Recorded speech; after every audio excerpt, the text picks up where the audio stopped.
Billy Grant at BillyTV99 writes, podcasts and blogs for Besotted at Besotted, http://besotted.com.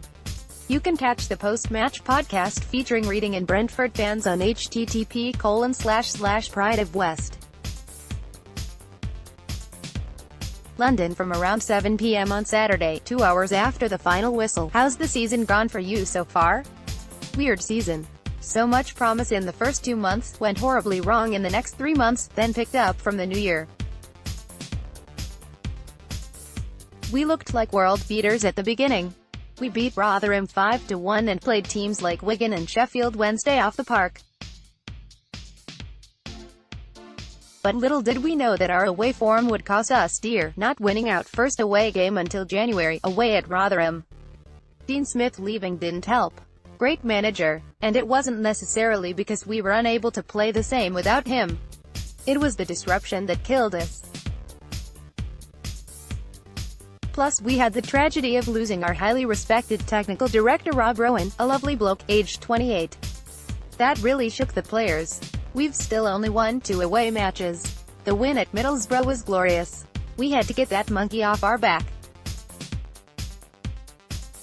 We haven't beaten Boro in the previous 12 matches, losing 10 of those games.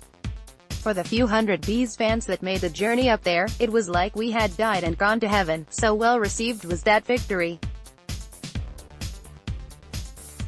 Defensively we've made too many mistakes. Far too many.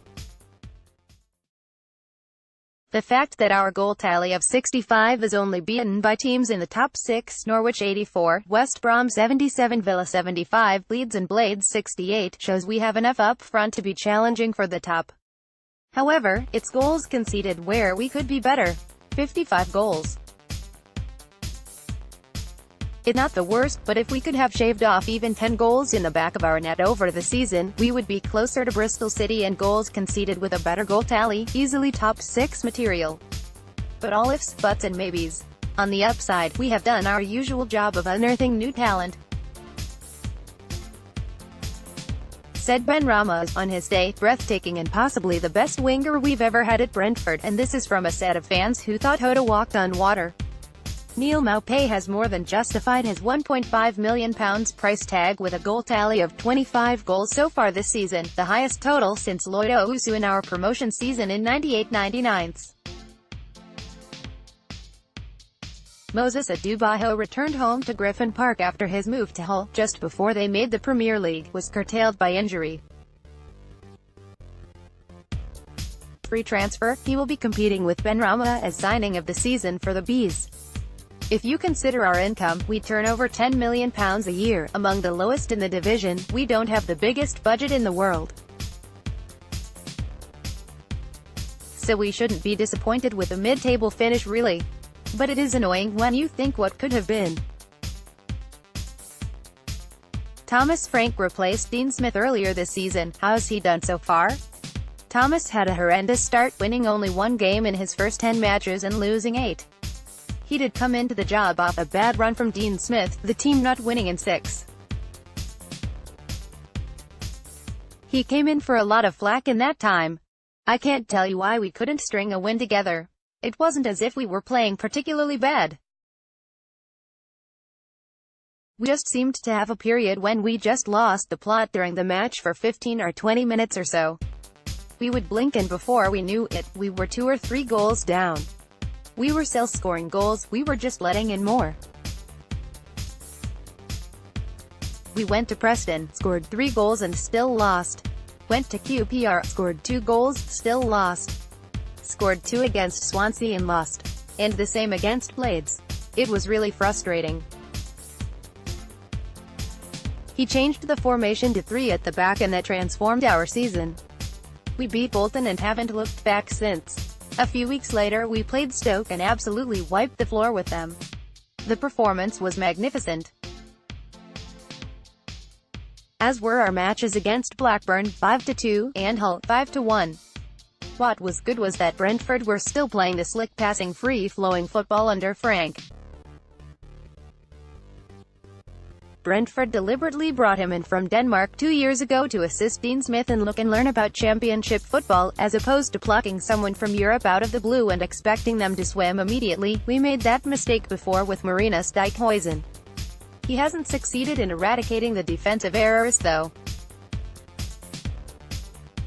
In the close season he will have a lot of work to do to ensure that we fulfill our potential, get the defense tight and continue to play good attacking football. He'll do well to hang on to our key players though. Having chatted to him a number of times, he's a top bloke who is very passionate about the team, football and Brentford Football Club. He has won the fans over with his attitude. Dare I say he bleeds red and white. That's the type of head coach we need. What are Brentford's main strengths and weaknesses? Our key strength is finding players that are not on the radar, developing them and getting them to be top stars. Andre Gray, Scott Hogan, Hoda, Neil Maupay, said Benrahma, Romain Sayers, Chris Metham and Ryan Woods are all examples of players we have signed for relative peanuts and developed. More often than not, we will sell them on for 10 times what we paid for them. It's great for keeping the club soluble. A tad frustrating for fans who have to get used to a constantly revolving squad. Another big strength is our ability to create chances. Weaknesses, converting the opportunities we create. If you believe in XG, we always feature high in the charts, meaning we create a large quantity of high-quality chances, e.g. tap-ins from the 6-yard box. Our league position basically indicates that we do not convert these chances. Really frustrating. If we converted the chances we created, we would easily be in the top 2. Another weakness, and I think it links to the above, is the tendency to overplay. Yes, at times, we play really fantastic football, passing, link-up play, neat little movements, but you sometimes feel that the players could be more incisive. Instead of threading the ball through the eye of a needle or going for goal, they'll try to walk the ball into the back of the net. Who are the main danger men Reading should be worried about on Saturday? Neil Maupay is on fire. He's been overlooked as top scorer in this league as the football Konyesha Diop for the trio of Teemu Pukki, Che Adams and Billy Sharp as top goal scorer in the division. That's fine by us. Keep him relatively under the radar.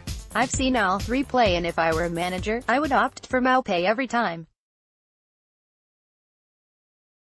He's young, 22 years old, and still learning. Still misses opportunities, but his conversion rate has upped massively since last season. If I remember rightly, it was only around 30% or so. The fact is that he also gets lots of opportunities, many of them created by himself. Having 113 chances this season, he's had 20 more chances than Pukki, 27 goals, and twice as many chances as Billy Sharp, 24 goals, and 40 more than Che Adams, 24 goals. His conversion rate is not as good as the other three strikers, but it will only get better. This also leads to the fact that he is probably better staying at Brentford as our system creates plenty of chances and gives him the opportunity to develop and improve his conversion rate.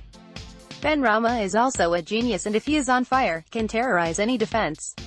I also really like the general Kamo Moko Joe. Since he has made the defensive midfield spot his own, we have looked a lot more solid as a side. When he is on form, his passing is magnificent. Nothing too flashy, but he always makes his man. Derby came last week to try and disrupt the way we play and bashed him up. He was subbed off at halftime and didn't play midweek, so I'm not sure if he will play on Saturday. Any young talents for us to keep an eye on in the future? We were lambasted for closing down our academy and starting up our B team, 17 to 21-year-olds. However, one of the main reasons why we did it was the fact that some of the best young talent we were developing were being poached by the likes of Man United and Man City before we could sign them on to senior contracts.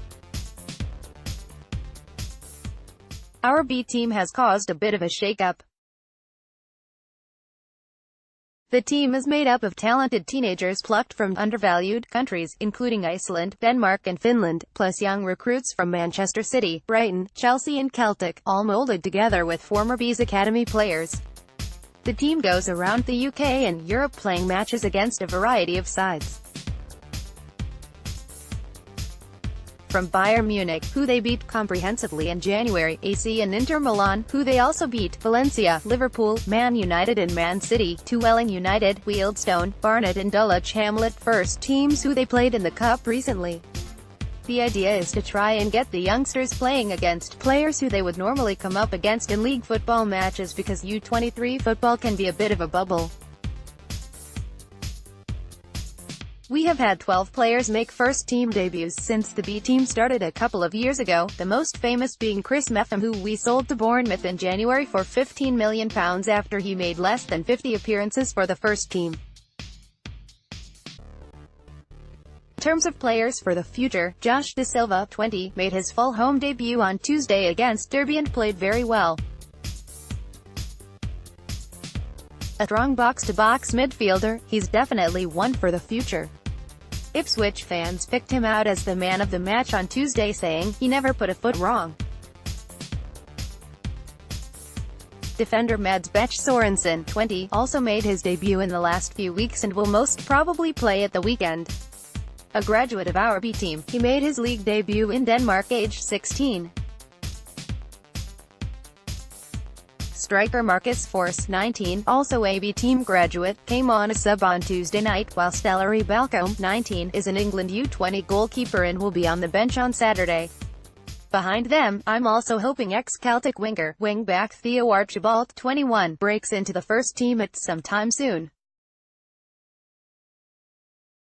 And it would be great to see friend of B-sided Reece Cole, 21 years, come back from his stint at Macclesfield and make a mark in the first team.